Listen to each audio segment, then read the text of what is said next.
परमेश्वर के नाम की महिमा हो। हालेलुया। पिता परमेश्वर, यीशु मसीह, पवित्र आत्मा के नाम से आप सबको हम स्वागत करते हैं, आशीषित करते हैं। और एक रविवार में परमेश्वर के पुनरुत्थान के दिन में हम परमेश्वर के वचन को सुनने के लिए तैयार हैं।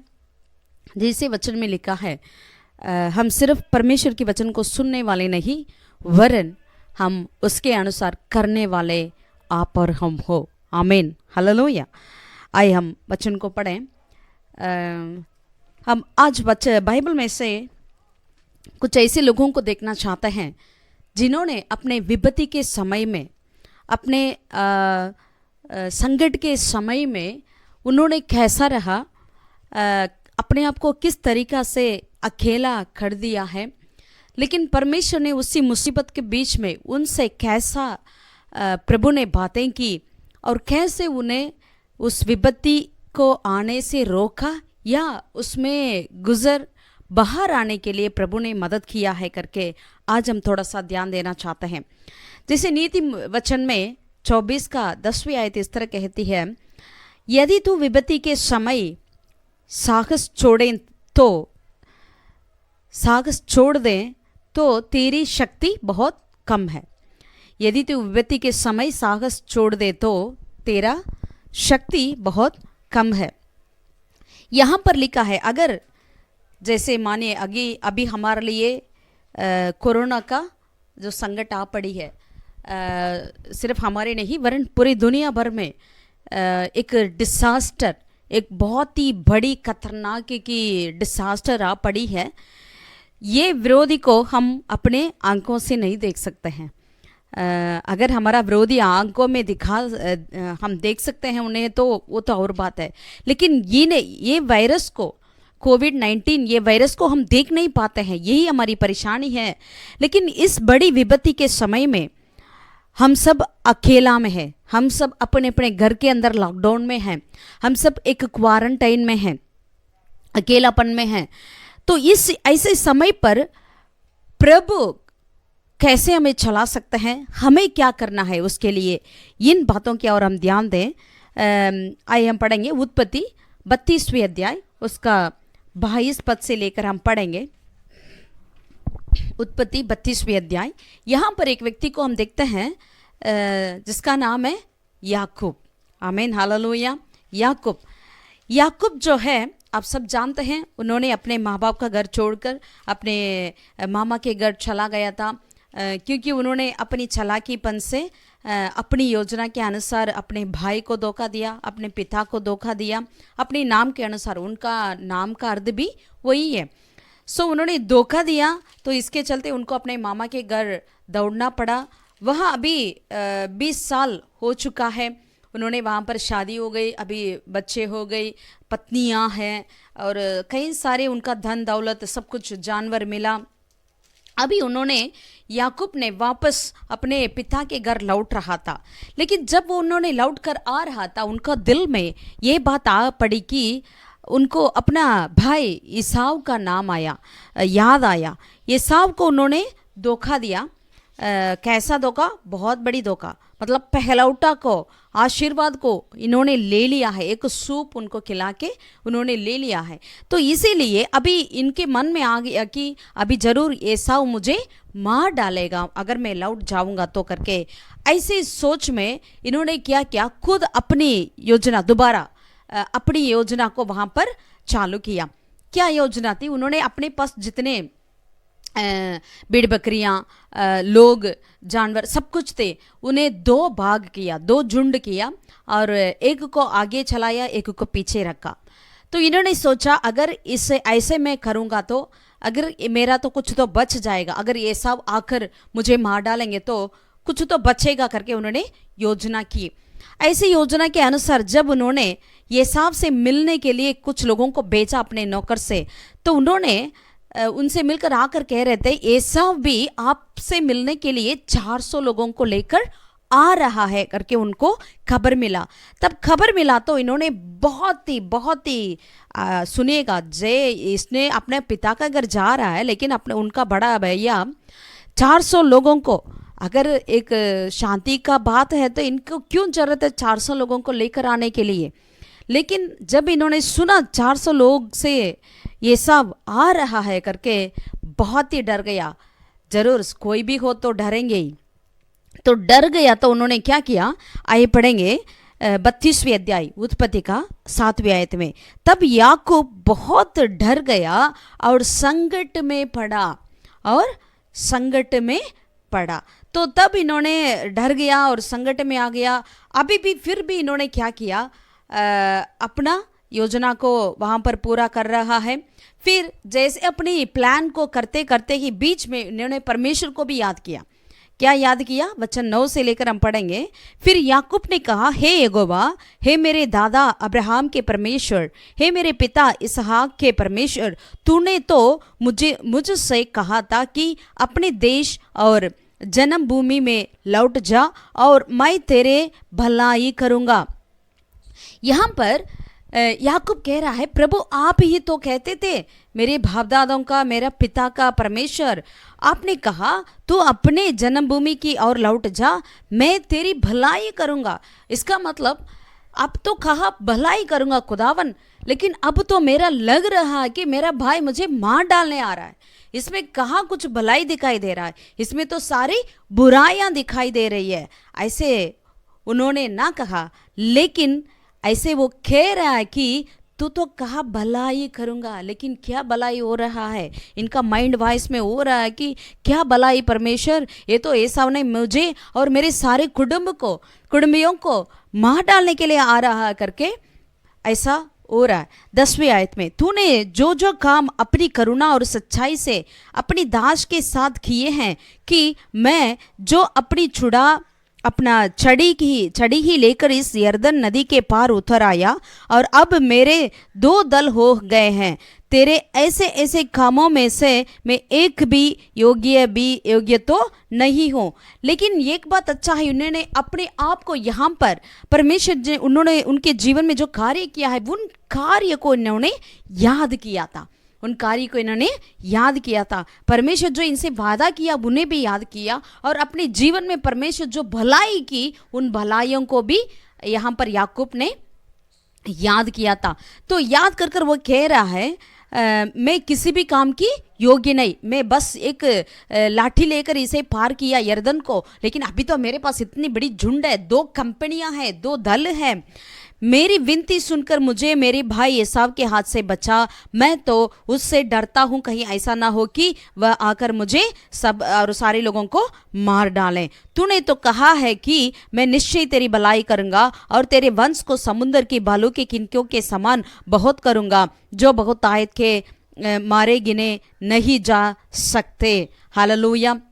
फिर दोबारा कह रहा है, प्रभु तूने तो कहा तू मेरी भलाई करूँगा करके। हालेलुया। बारंबार वो कह रहे कि तूने तो कहा भलाई करूँगा करके। लेकिन ये कहकर बस इतने ही प्रार्थना में फिर वापस उन्होंने कहाँ गया, अपनी योजना को पूरा करने के लिए गया है। जैसे वो करते आया, इसी तरह उन्होंने अपनी वो सारी बातों को करने के लिए, मतलब अपने सारे जानवर को 2 झुंड में डिवाइड करने के लिए उन्होंने कर रहा था। जैसे उन्होंने कर चुका था, करने के बाद क्या हुआ, यही मुख्य बात है। मतलब बड़ी विपत्ति आने वाली है। आप और हम भी सोचते हैं, परमेश्वर आपने बहुत बड़ी बड़ी वायदाओं मेरे लिए दिया है, तेरे लिए भलाई करूँगा, तेरे लिए ये करूँगा वो करूँगा, तेरा नाम महान करूँगा, तुझे आशीष करूँगा, और तेरे दाएं बाएं कुछ भी आ जाए तो तेरे पास कुछ नहीं आएगा। ये ऐसे बहुत बड़ी बड़ी पूछ नहीं वरन सिर बनाऊँगा, नीचे नहीं वरन ऊंचा करूँगा, ऐसे कई वायदा तूने प्रभु का ये किया है। लेकिन अभी तो कोरोना आ गया है, हम सब घर के अंदर बैठे हुए हैं, अकेलापन में हैं। कई लोग अकेलापन में डिप्रेशन होकर कई लोग अपने आप को आत्महत्या भी कर रहे हैं। कैसा परिस्थिति में हम आकर पड़े हुए हैं। आप ऐसे कई लोग सोचे होंगे, हे खुदावन जब तूने मुझे बुलाया तो बहुत बड़ी बड़ी आशीषें कहा, बड़ी बड़ी अपने वायदा ने किया, लेकिन अभी क्या हो रहा है मेरे जीवन में। मैं अभी कम से कम अपना काम तो पहले मैं करता था, लेकिन अभी मैं अपने काम भी नहीं कर पा रहा हूँ, अपना बिजनेस भी नहीं चला पा रहा हूँ, अपने परिवार को भी नहीं देखभाल कर पा रहा हूँ, अच्छा भोजन भी नहीं खिला पा रहा हूँ। ऐसे आप में से कई लोग सोचे होंगे एक बड़ी विपत्ति में आप पड़ी है, आप पूरे देश भर में इस कोरोना के चलते। लेकिन इसमें आपको और हमें क्या करना चाहिए? ऐसा ही कुछ चीज था याकूब के जीवन में, अपने पूरा कुटुंबियों को मार डालने का एक विपत्ति था। वो आंखों के सामने वो है, वो आ रहा है एसाव। ऐसी समय पर याकूब ने क्या किया? आइए हम पढ़ेंगे उसका 32वें अध्याय का 21 पद से हम पढ़ेंगे। उसी रात याकूब भी 21 से पढ़ेंगे। इसलिए वह बेट याकूब से पहले पार उतर गई और वह आप उस रात को छावनी में रहा। 22 पद में, उसी रात वह उठा और अपनी दोनों स्त्रियों और दोनों दासियों और 11 लड़कों के संग लेकर काट से यप्पोक नदी के पार उतर गया। उसने उन्हें उस नदी के पार उतार दिया, वरन अपना सब कुछ पार उतार दिया, और याकूब आप अकेला रह गया। हालेलुया। इस क्वारंटाइन में आप और हम सब अकेला में है, अपने अपने घर के अंदर है। लेकिन क्या हुआ? ऐसा ही एक समय था याकूब के जीवन में भी। उन्होंने क्या किया? सारे परिवार को पार किया, लेकिन उन्होंने क्या किया? याकूब आप अकेला रह गया। याकूब अभी अकेला में है। तब जिस ऐसा समय आता है आपके और मेरे जीवन में, जब हम अकेला में होते हैं, तो हमारे अंदर क्या क्या बातें चलती है। कई ऐसे बड़े बड़े लोग ऐसा बुराई विचार लेते हैं ऐसे समय पर, अकेला में ही है। लेकिन प्यारों, आपके और मेरे लिए एक आशा है, एक विश्वास है। क्या है? परमेश्वर हमें अकेला नहीं छोड़ते हैं। आमीन। परमेश्वर कहते हैं मैं तेरे संग संग हूँ। हालेलुया। जब यीशु मसीह का जन्म हुआ, तब स्वर्गदूत आकर मरियम से कहा उसका नाम इम्मानुएल रखना। हालेलुया। परमेश्वर हमारे साथ साथ, हमारे संग संग रहने वाले परमेश्वर है। इसलिए जो कोई प्रभु यीशु मसीह को उद्धारकर्ता के नाम पे, उद्धारकर्ता के तौर पे ग्रहण किया, उसमें से एक भी व्यक्ति अकेला नहीं हो सकते हैं। प्यारों, आप और हम अकेला नहीं है। शायद आपको लगता है कि ये तो क्वारंटाइन है, हम तो अकेला है करके, लेकिन परमेश्वर की वायदा कभी ऐसा नहीं होती है। परमेश्वर अपने वचन को कभी हिलने नहीं देते हैं। जिन्होंने वादा किया उस वादा को पूरा करने वाला परमेश्वर है। वो क्या कहा? उन्होंने कहा मैं तेरे संग हूँ, मैं तेरे साथ हूँ कर्म में। ऐसे परमेश्वर ने कहा। तो अभी इसी क्वारंटाइन के समय पर प्रभु आपके साथ है। हालेलुया। ये पढ़ेंगे यहाँ पर क्या हुआ याकूब के जीवन में। अगर पुराना नियम में परमेश्वर अपने व्यक्ति को ऐसा कर सकते हैं, तो नया नियम में यीशु मसीह के लहू से हम उद्धार किए हुए आप और हम, यीशु मसीह के लहू से पवित्र किए हुए आप और हम, यीशु मसीह के लहू के द्वारा धर्मी ठहराए हुए आप और हम, हमारे साथ परमेश्वर के वचन वायदा कितना ज्यादा पूरा ना हो सकती है। हालेलुया। इसलिए प्यारा, आप हिम्मत बांधिए और आप दृढ़ता से बने रहिए। परमेश्वर आपको छोड़ने वाला नहीं है, परमेश्वर आपके साथ है। यहाँ हम देखते हैं जब याकूब नदी के पार उतर गया तो उसने अपने आप को अकेला रह गया।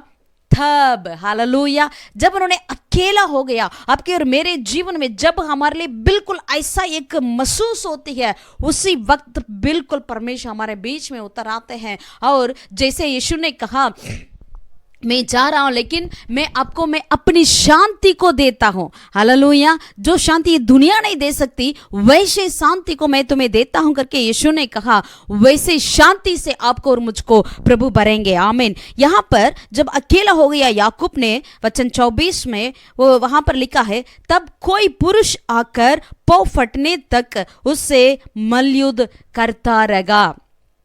तब जब उसने देखा कि मैं याकूब पर प्रबल नहीं होता, तब उसकी चांद की नस को छुआ और जांद की नस को छुआ और याकूब की जांद की नस उससे मल्लयुद्ध करते करते छड़ गई। तब उसने कहा, मुझे जाने दे, क्योंकि बोर होने वाला है। याकूब ने कहा, जब तक तू मुझे आशीर्वाद ना दे तब तक मैं तुझे जाने ना दूंगा। और उसने याकूब से पूछा, तेरा नाम क्या है? उसने कहा, याकूब। उसने कहा, तेरा नाम अब याकूब नहीं परंतु इज़राइल होगा, क्योंकि तू परमेश्वर से और मनुष्यों से भी युद्ध करके प्रबल हुआ है। याकूब ने कहा, मैं विनती करता हूं, मुझे अपना नाम बता। उसने कहा, तू मेरा नाम क्यों पूछता है? तब उसने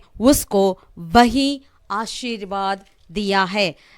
तब याकूब ने ये कहकर उस स्थान का नाम फनीएल रखा, परमेश्वर को आमने सामने देखने पर भी मेरा प्राण बच गया है। Hallelujah, hallelujah. प्रभु के प्यारे लोगों, जब उन्होंने अकेला में पड़ गया था तब वहां पर एक पुरुष आकर उनसे पूरे रात मल्लयुद्ध किया। मल्लयुद्ध कर कर उनसे प्रबल नहीं हो पाया, इसीलिए उन्होंने किया, उसकी जांद की उस नस को उन्होंने छुआ तो वो चढ़ गया।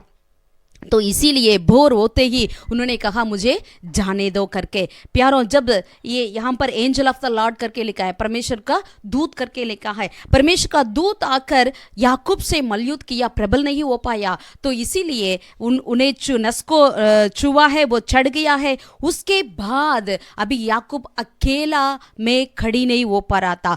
अभी तक उन्होंने अपने ताकत से मल्लयुद्ध किया, अपनी ताकत से खड़ा रहा, लेकिन जब वो स्वर्गदूत ने उसे छुआ तो उनको क्या हो गया? अभी किसी का उनका सहायता की जरूरत पड़ी, वो अपने आप खड़े नहीं हो पा रहा था। अगर आप और हम अपने अकेलापन में अगर आप सोचते हैं मेरे लिए कौन है, क्या है, लेकिन आप विश्वास करिए, आपके लिए प्रभु आपके साथ है। हालेलुया। आपके लिए कोई भी सहायता को भेजने के लिए प्रभु आपके साथ है। यहाँ पर याकूब ने अकेलापन में उस विपत्ति को कैसा हम सामना करेंगे करके उन्होंने सोच में था, लेकिन परमेश्वर ने अपने दूत को उनके साथ भेजा और उनको भेजकर उन्हें सहायता किया, उन्हें बल किया। हालेलुया, बल दिया है। परमेश्वर का वचन कहती है, परमेश्वर क्या कहते हैं? मैं शक्तिहीन को शक्ति देता हूं। यहां पर जैसे दो बातों को हमें समझना चाहिए। याकूब वैसे ही पूरे रात उस व्यक्ति से, उस स्वर्गदूत से मल्लयुद्ध किया, लेकिन वो स्वर्गदूत ने इसे प्रबल नहीं कर पाया। इसका मतलब शारीर से वो बिल्कुल ताकतवर है, लेकिन आत्मा से क्या हुआ?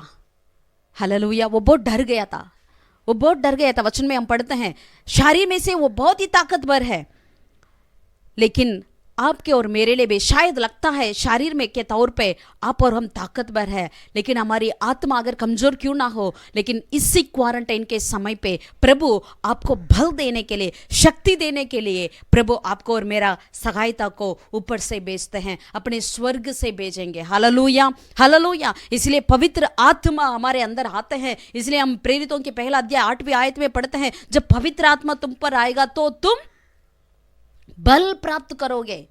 हालेलुया, तो बल प्राप्त करोगे। हालेलुया। तो इसीलिए हमें पवित्र आत्मा की आवश्यकता है। तो यहाँ पर जैसे उन्होंने अकेलापन में था, परमेश्वर ने उनको उस विपत्ति को सामना करने के लिए, शायद उनके पास शारीर की ताकत थी लेकिन आत्मा की ताकत नहीं थी, इसलिए परमेश्वर ने उनके पास अपने स्वर्गदूत को भेजा और उन्होंने उसे वहां पर आशीर्वाद किया। इतना ही नहीं, उन्होंने क्या किया? याकूब का नाम को बदल डाला है। हालेलुया। याकूब अभी तक अपनी शक्ति में खड़ा था, लेकिन इन्होंने आकर इन्हें कहा, तू अपनी शक्ति में खड़ा नहीं हो सकता है, इसलिए तुझे परमेश्वर की ताकत की जरूरत है करके उनको नाम को बदल डाला। उस समय इज़राइल, याकूब जो अपनी बल पे खड़ा था, अपनी योजना के अनुसार चल रहा था, अपनी योजना के अनुसार औरों को उन्होंने धोखा देते रहा, लेकिन अब परमेश्वर उन्हें बदल डाला, इज़राइल के रूप में बदल डाला। हालेलुया।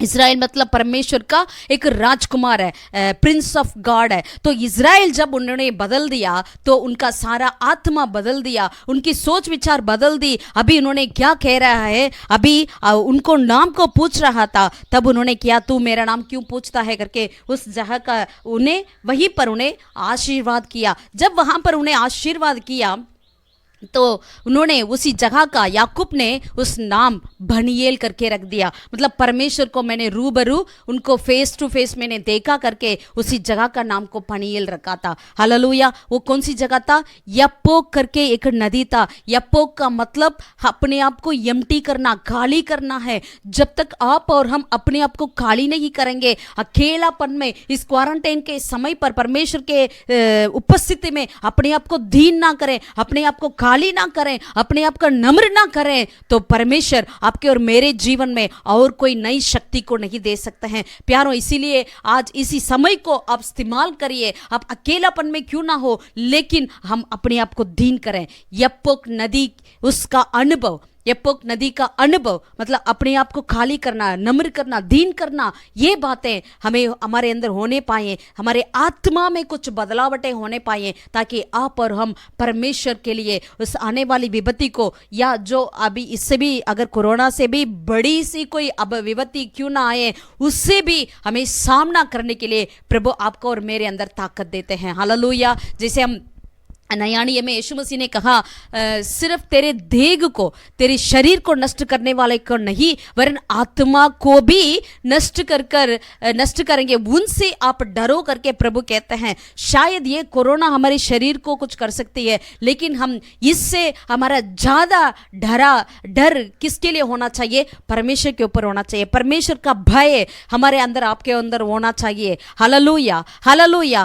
प्यारो, आप और विश्वास में रखिए, दृढ़ बनिए, परमेश्वर आपको अकेला नहीं छोड़ेंगे। अगर ऐसे विपत्ति क्यों ना आए, परमेश्वर अपने दूध को बेचकर आपको और मुझको, हमें प्रभु भल देंगे। हमें और हमारे लिए जो सहायता चाहिए उस सहायता को हमें भेजेंगे। इसके बाद हम देख सकते हैं ईसाव आता है, लेकिन उन्हें कुछ विपत्ति नहीं पहुंचाता, कोई हानि नहीं पहुंचाता, वरन दोनों आपस में मिलजुलते हैं, शांति से रहते हैं। हालेलुया। यही परमेश्वर की अद्भुत कार्य है। जब उन्होंने डर गया था, संकट में पड़ा था, अभी आने वाले उस कार्य को कैसे मैं संभालूंगा, पार करूंगा करके सोच रहा था, इसलिए अपनी योजना को यहाँ पर उन्होंने पूरा किया। लेकिन परमेश्वर ने कहा, तेरी योजना नहीं परंतु मेरी योजना ही तेरे जीवन में पूरी होगी करके परमेश्वर आकर वहां पर उन्हें दृढ़ किया और उनको दर्शन किया, उनको खुद बदल डाला है। यहां पर याकूब को प्रभु ने बदल दिया है। अभी वो याकूब नहीं, अब से उन्होंने इज़राइल बन गया। आमीन, हालेलुया। यहाँ पर और एक व्यक्ति को देखते हैं। यहाँ पर याकूब के जीवन में से दो बातों को हमें याद करना है। एक तो परमेश्वर का वचन, वायदा, दूसरा परमेश्वर आपके मेरे जीवन में अभी तक जो कार्य करते आए थे, माँ के कोख में से वहां से लेकर अभी तक हमें परमेश्वर जिंदा रखा, जीवित रखा, हमें संभाल कर आया, आंख की बुतली जैसे संभाला, परमेश्वर अपने हथेली पर हमें चित्र बनाकर रखा। इन सारी वायदा, इन सारी परमेश्वर के कार्य को हमें याद कर परमेश्वर को धन्यवाद करना चाहिए। आमीन, हालेलुया। दूसरा व्यक्ति को हम देखते हैं। दूसरा व्यक्ति गिदियोन, न्यायियों की किताब, उसकी न्यायियों की किताब 6 अध्याय को पलटें। न्यायों की किताब 6 अध्याय। यहाँ पर हम देखते हैं अभी पूरा इज़राइल लोग मिदान के आधीन में थे। मिदान लोग उन्हें राज्य कर रहे थे। अगर आप देखते हैं तो यहाँ पर लिखा है कम से कम 70 सालों से इज़राइल लोग मिदान के नीचे थे। तो यहाँ पर एक बहुत बड़ी परेशानी, बहुत बड़ी संकट है। आपको और मेरे, हम लोग अभी कितना दिन हो गया? 40 दिन होने वाला है ना, मई 3 तारीख तक 40 दिन होने वाले। इस क्वारंटाइन में रहकर आप और हम कितना तकलीफ उठा रहे हैं, कहीं नहीं जा पा रहे हैं। कई लोगों को ऐसा हो रहा है पागल भी हो जाएंगे क्योंकि घर से बाहर नहीं निकल रहे हैं करके। लेकिन यहाँ पर 70 साल तक इज़राइल लोगों को मिदान लोग ने क्या किया? अपना आधीन में, अपनी गुलामीपन में रखा। इज़राइल लोग आराम से कुछ काम नहीं कर सकते हैं, वो बाहर नहीं जा सकते हैं। अगर जाएंगे तो मिदान लोग आकर उन्हें मार डालेंगे। अगर इन्होंने अपने खेती बाड़ी में काम नहीं कर सकते हैं, अगर करेंगे तो मिदान आकर क्या करेंगे? उनकी सारे फलों को लेकर चले जाते हैं। ऐसे समय पर बहुत बड़ा विपत्ति, बहुत बड़ा लंबा समय था। ऐसे एक समय पर यहां पर एक व्यक्ति है, आइए पढ़ेंगे 11वें वचन से 6 अध्याय का, न्यायियों का। फिर यहोवा का दूत आकर उस बांस वृक्ष के तले बैठ गया जो ओरपा में अबीएजेरी योआस का था, और उसका पुत्र गिदोन एक दाखरस के गुंड में गेहूं इसलिए झाड़ रहा था कि उसे मिदानियों से छिपा रखें। हालेलुया। यहां पर एक व्यक्ति को हम देखते हैं, गिदोन कहां पर था? वो अकेला में था। कहां था? अकेला में। कहां पर? वो भी दाखरस के गुंड में। क्या कर रहा था? गेहूं को झाड़ रहा था ताकि किसी को ना पता चले। अपनी चालाकी से, मतलब अगर दाखरस के कुंड में गेहूं को कोई करेगा क्या करके, लोग सोचेंगे कोई नहीं, वहां पर आ नहीं सकते हैं। सो अपनी चालाकी से अपनी कार्य को यहां पर कर रहा है, किसी तरह मैदानों से इस गेहूं को बचाएं। नहीं तो मैदान लोग आएंगे तो क्या करेंगे? गेहूं को भी ले जाएंगे, ये गिदोन को भी मार डालेंगे। तो इसीलिए इन्होंने अपने आप को छिपा कर चुप के वहां पर क्या कर रहा था? वहां गेहूं को झाड़ रहा था।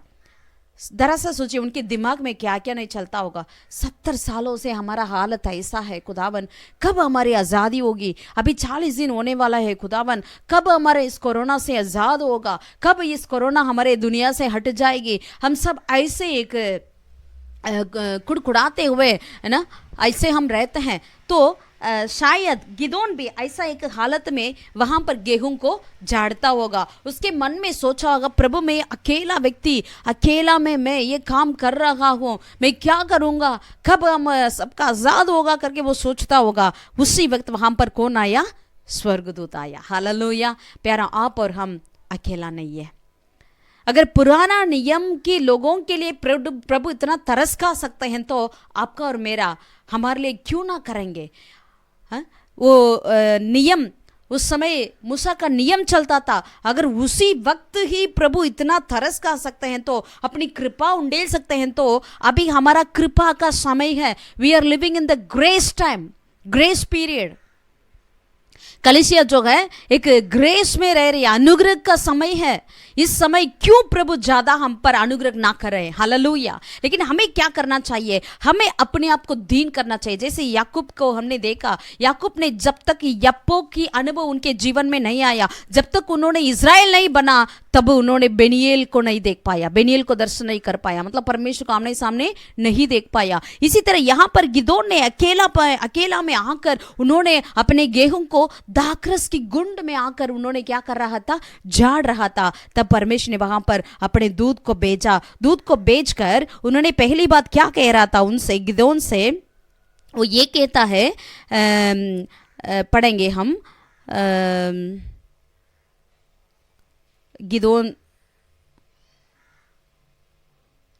उसको 12वीं वचन को पढ़ेंगे। उसको यहोवा के दूत ने दर्शन देकर कहा, हे सूरवीर सूरमा, हे सूरवीर सूरमा। अगर कोई गिदोन को देखेंगे ऐसा कह सकते हैं क्या? नहीं, वो वैसे डर के मारे वहां पर दाखरस के गुंड में गेहूं को झाड़ रहा था। लेकिन उन्हें देखकर, उस डरबोक गिदोन को देखकर परमेश्वर का दूत क्या कह रहे हैं? हे सूरवीर सूरमा। हालेलुया। प्यारों, जैसा लगता होगा आपको और मुझको, हम सब डर गए, डर के मारे बैठे हैं करके, लेकिन प्रभु आपको और मुझको डरबोक जैसे नहीं, वरन प्रभु हमें एक सूरवीर, प्रार्थना का सूरवीर आपको और मुझको होना चाहिए। ऐसे ही प्रभु चाहते हैं।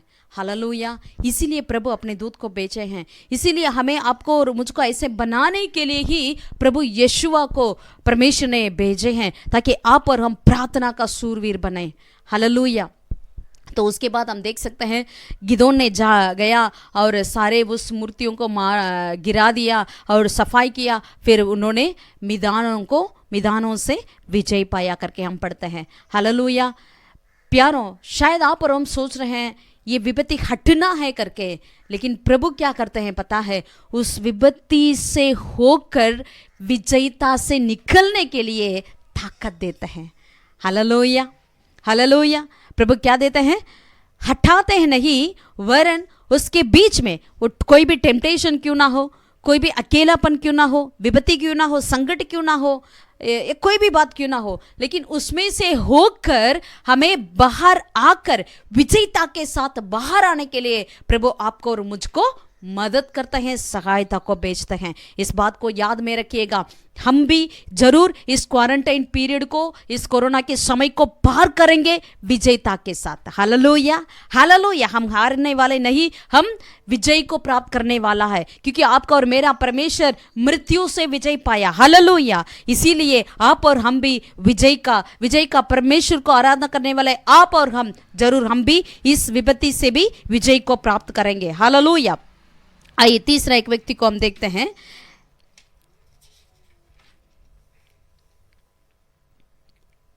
तीसरा व्यक्ति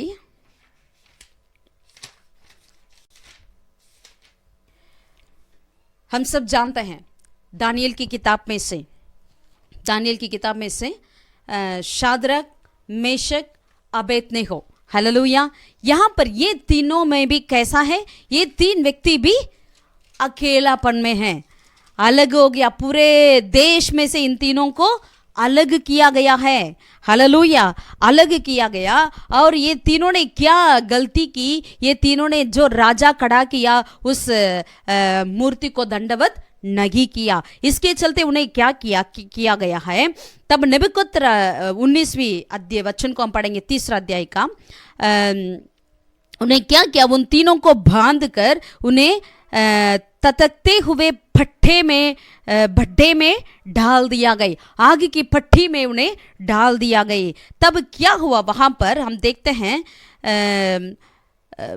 22वें वचन में, वह भट्टा तो राजा के दृढ़ आज्ञा होने के कारण अत्यंत ततकता गया था। इस कारण जिन पुरुषों ने शद्रक, मेशक और अबेदनेगो को उठाया वे ही आग की आंच में जल मरे। और उसी ततकते हुए भट्टे के बीच ये तीनों पुरुष शद्रक, मेशक और अबेदनेगो बंधे हुए फेंक दिए गए, उन्हें बांधकर फेंक दिया गया। लेकिन 24 में, तब नबूकदनेस्सर राजा अचंभित हुआ और घबराहट उठ खड़ा हुआ और अपने मंत्रियों से पूछने लगा, क्या हमने उस आग के बीच 3 ही पुरुष बंधे हुए नहीं डलवाए? उन्होंने राजा को उत्तर दिया, हाँ राजा, सच बात है। 25वें वचन में, फिर उसने कहा, अब मैं देखता हूं कि 4 पुरुष आग के बीच खुले हुए टहल रहे हैं और उनकी कुछ भी हानि नहीं पहुंची, और चौथे पुरुष का स्वरूप ईश्वर के पुत्र के सदृश है। Hallelujah, hallelujah. यहां पर जब शाद्रक, मेशक, अबेदनेगो पूरे देश में से इन तीनों को अलग कर कर उस आग के भट्टे में डाल दिया, तो ततकते हुए उस आग में डाला गया, तो दरअसल सोचिए उनका दिमाग में क्या होता होगा, उनको कितना, अरे विपत्ति के अंदर आप पहुंच गए। पहले तो हमने देखा उनका विपत्ति आने वाला था लेकिन बच गए, लेकिन अब ये तीनों ने क्या हो गया, विपत्ति में जाकर फंसी गए। अगर ऐसे भी क्यों ना हो जैसे आप और हम फंसे हुए हैं कोरोना के बीच में, तो प्रभु यहाँ भी कार्य कर सकते हैं। हालेलुया। यहाँ पर भी अपने दूत को भेज सकते हैं। आमीन, हालेलुया। यहाँ पर वो वचन में लिखा है, ईश्वर के पुत्र के सदृश है करके वो राजा गवाह दे रहा है। हम तो उन्हें बांधे हुए भेजे, लेकिन इन्होंने कैसा है, खुले हुए ठहल रहे हैं, उनका कोई हानि नहीं है। हालेलुया। ऐसा परमेश्वर का आप और हम आराधना करते हैं। हम प्रियो, आप विश्वास करिए, दृढ़ रखिएगा। अगर आप विपत्ति के अंदर भी क्यों ना हो, लेकिन परमेश्वर आप ही आकर हमें और आपको छुड़ाने के लिए वो योग्य है, वो सामर्थ्य है, वो सच्चाई है। Hallelujah, hallelujah. ऐसे परमेश्वर यहाँ पर ये तीनों ने भी अकेलापन में था, लेकिन परमेश्वर यहाँ पर खुद आप ही आया उन्हें बचाने, उन्हें छुड़ाने के लिए। Hallelujah, hallelujah. प्यारे, आप अपना हार मत मानिए, अपना दिल कच्चा ना हो, अपना दिल व्याकुल ना हो। अगर आप विपत्ति में भी पहुंच गए, कोई चिंता नहीं, प्रभु आकर हमें अपने हाथों हाथ उठा लिया जाएंगे। Hallelujah, hallelujah. परमेश्वर मगान है, जो हम सोच रहे हैं उससे अधिक उनका कार्य इतना आश्चर्य है, अचंभव है। हालेलुया। ऐसे कार्य आपके और मेरे जीवन में प्रभु करने के लिए योग्य है। आमीन। और चौथा व्यक्ति यीशु मसीह। जब यीशु मसीह अपने जान देने के लिए इस दुनिया में आए थे, उन्होंने, हम सब जानते हैं, जब गेत्सेमनी वाटिका में प्रभु था उस वक्त क्या हुआ, वो बहुत व्याकुल में था, बहुत ही संकट में था। लूका 22वें अध्याय में 42 वचन, यहां पर प्रभु यीशु प्रार्थना कर रहे हैं अकेलापन में। जरूर उन्होंने अपने चेलों के साथ आया, लेकिन चेलों को दूर ही बिठाकर इन्होंने कहा तुम लोग प्रार्थना करो करके ये अलग आ गया, अकेला में आ गया। और अकेला में आकर क्या प्रार्थना कर रहे हैं, हे पिता यदि तू चाहे तो इस कटोरे को मेरे पास से हटा ले। 42 वचन, तो भी मेरी नहीं परंतु तेरे की इच्छा पूरी हो। तब स्वर्ग से एक दूत उसको दिखाई दिया जो उसे सामर्थ्य देता था। Hallelujah, hallelujah, hallelujah. वह अत्यंत संकट में व्याकुल होकर और भी हार्दिक वेदना से प्रार्थना करने लगा करके यहाँ पर हम पढ़ते हैं। जब प्रभु यीशु मसीह इतनी वेदनाओं के साथ थे, अपने यहाँ तक कि उनकी सारे पसीने लहू की बूंद होकर गिरा करके हम पढ़ते हैं। ऐसे मुसीबत में क्या हुआ, उन्होंने बिल्कुल अकेला था, बिल्कुल अकेला था, आप और हम जैसे। लेकिन क्या हुआ, यहाँ पर भी परमेश्वर अपने स्वर्गदूत को भेजकर उन्हें सामर्थ्य दिया। Hallelujah, hallelujah. प्यारों, इन सारे वचन से हम कुछ बातों को देखते हैं। याकूब के जीवन में क्यों ना हो, या गिदोन के जीवन में क्यों ना हो, शाद्रक मेशक अबेदनेगो के जीवन में क्यों ना हो, या यीशु मसीह के जीवन में क्यों ना हो, इन सब में से हम देखते हैं ये सारे अकेला में थे, सारे अकेला में थे।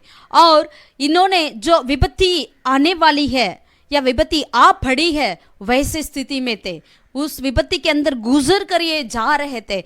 वैसे समय पर प्रभु अकेला किसी को नहीं छोड़ते हैं, अपने दूत को भेजकर उन्हें प्रभु सामर्थ देते हैं, शक्ति देते हैं, ताकि इस विपत्ति से होकर बाहर निकले, हम विजेता के संग बाहर निकले। हालेलुया। ये क्वारंटाइन का समय आपके लिए बहुत ही ऐसा लंबा समय नहीं है। जैसे हम बाइबल में पढ़ते हैं तो कई लोगों का ऐसे लंबा लंबा समय पड़ा हुआ था, लेकिन प्रभु हमारे इतने समय में भी प्रभु हमें जरूर विजेता के संग हमें बाहर लेकर आएंगे, और आप और हम जरूर एक विजय का जीवन परमेश्वर के नाम की महिमा के लिए, परमेश्वर की योजना को पूरी करने के लिए हम बाहर निकल कर आएंगे। हालेलुया। ये कलीसिया अभी बंद हो सकती है, लेकिन जरूर परमेश्वर की योजना को पूरा करने के लिए ही कलीसिया खुली जाएगी, खुला जाएगा। हम सारे मिलकर दोबारा हम वापस मिलकर एक मन एक चित्त होकर परमेश्वर को हम आराधना करेंगे, इसीलिए कि अपनी योजना को पूरा करने के लिए नहीं, वरन परमेश्वर की इच्छा को पूरी करने के लिए, परमेश्वर की योजना को पूरा करने के लिए आप और हम दोबारा वापस हम मिलेंगे, हम अपने कलीसिया में जोड़ेंगे, मिलेंगे, परमेश्वर का नाम की महिमा करेंगे। हालेलुया। दृढ़ हो जाइए जरूर आप, लेकिन इस बात को याद करिए, पहली बात परमेश्वर अपने दूत को भेजकर हमें सहायता करते हैं, दूसरी बात हमें स्ट्रेंथन करता है, हमें सामर्थ्य देते हैं। आमीन, हालेलुया। परमेश्वर का वचन बहुत अच्छा लिखा है, यशायाह नबी 40 का 29 वचन में लिखा है, वह थके हुओं को बल देता है। आमीन, हालेलुया। कितने लोग थके हुए हैं? आमीन। अब कहिए, प्रभु अब थके हुओं को बल देने वाला परमेश्वर है, और शक्ति उनको बहुत सामर्थ देने वाला परमेश्वर है। हालेलुया। अब विश्वास करिए, आप विश्वास से इस वचन को कहिए, अंगीकार करिए, प्रभु जरूर आपको शक्ति देंगे, सामर्थ देंगे। और तीसरी बात, पहले अपने स्वर्गदूत को भेजते हैं, दूसरा बात सामर्थ देते हैं, और तीसरी बात उसी परेशानी को, उसी विपत्ति को, उसी संकट को गुजर कर हमें पार कर कर उसके थ्रू होकर हमें बाहर आने के लिए प्रभु हमें मदद करते हैं।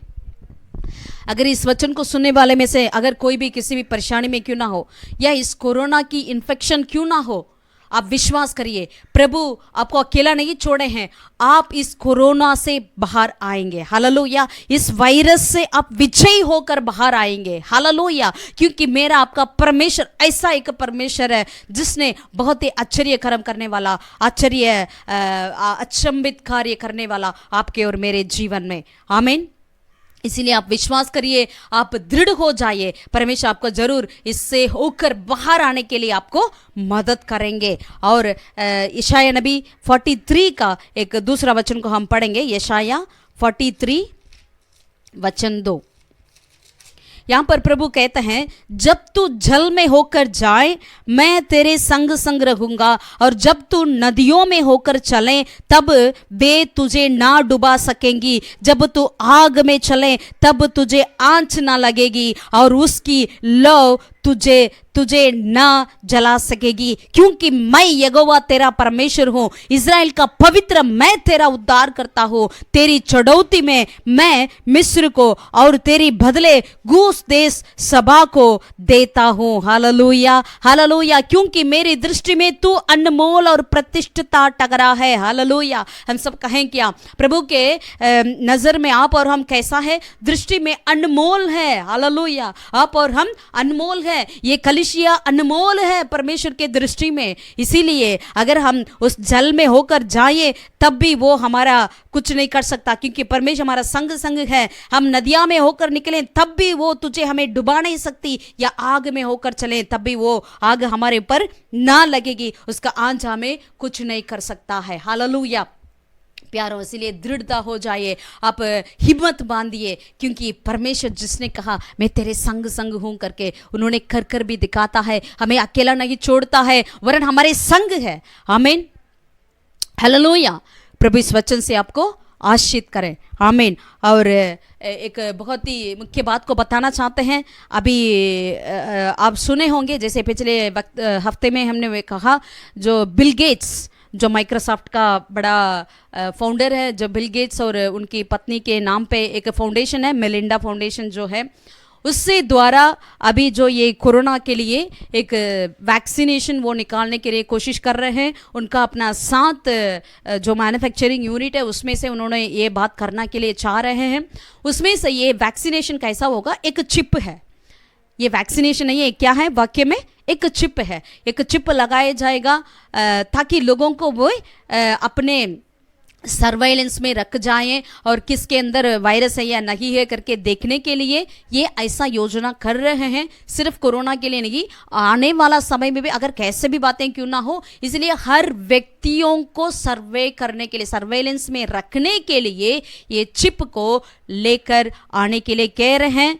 मतलब परमेश्वर की आगमन बहुत जल्द में है प्यारों, हमें तैयार होना अवश्य है। हालेलुया, कब होगा, कभी भी हो सकता है, कल भी हो सकता है। इसलिए आपको और मुझको, हम परमेश्वर के आगमन के लिए हमें अपने आप को तैयार करना, औरों को भी तैयार करना चाहिए, उन्हें बताना चाहिए, ताकि प्रभु के आगमन में हम सब प्रभु के साथ हमें जाना चाहिए। हालेलुया, आइए प्रार्थना करें। स्वर्गीय पिता परमेश्वर, हम तेरा धन्यवाद करते हैं राजा इस समय के लिए खुदावन प्रभु, और एक हमें मौका दिया प्रभु तेरे वचन को सुनने के लिए, हम मिलकर आराधना करने के लिए, हम आत्मा में एक होकर आराधना करने के लिए खुदावन हमें सिखाते हुए आ रहे हैं। इस अकेलापन में भी, इस क्वारंटाइन में भी हम सब अलग अलग होकर अपने अपने घरों में क्यों ना हो, लेकिन हम विश्वास करते हैं परमेश्वर आप ही हमारे संग है, आप ही हमारे साथ है खुदावन। जरूर इस सारे प्रभु संकट को पार करने के लिए आप हमें मदद करने वाले परमेश्वर, हमें शक्ति देने वाले परमेश्वर, हमें शामत देने वाले परमेश्वर। हालेलुया, आप अपने दूत को भेजकर हमें प्रभु जी अपने संभालने वाला खुदा,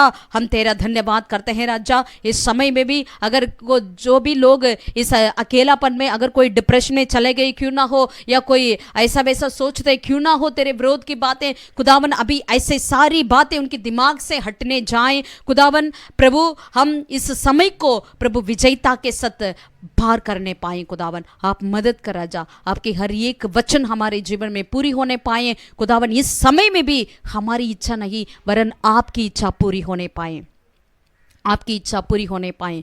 इस समय में हम अपने आप को दीन करें, याकूब के समान अपने आप को खाली करें, एम्प्टी करें, और तेरे उपस्थिति में हम पड़े रहें खुदा। हालेलुया, धन्यवाद देते हैं खुदावन, आप ऐसे करने के लिए धन्यवाद प्रभु। विशेष के लिए कोरोना से इन्फेक्टेड है उन सारे लोगों के लिए, और जो उन मरीजों के मदद करने वाले हर एक नर्सेस, डॉक्टर्स, स्टाफ के लिए हम प्रार्थना करते हैं, उन्हें सुरक्षित रख, उन्हें संभाल खुदावन, उन्हें शक्ति दे प्रभु, मेंटली उन्हें प्रभु सामर्थ्य दे खुदावन, ताकि वे प्रभु जी डर ना जाएं प्रभु, अकेलापन महसूस ना करें। इस विपत्ति से वो जरूर प्रभु चंगाई से प्रभु विजेता के साथ बाहर आने पाए खुदावन, आप मदद कर राजा। और सारे living hope assembly of God विश्वासी लोगों का हम आशीर्वाद करते हैं, और ऑनलाइन में जितने इस प्रार्थना में शामिल हैं उन्हें हम आशीष करते हैं राजा। Let them be blessed lord, वे आशीष पाए तेरे नाम की महिमा के लिए। सारा आदर जलाल महिमा तुझे देते हैं। ये प्रार्थना प्रभु यीशु के नाम से मांगते हैं, दया से सुन और ग्रहण कर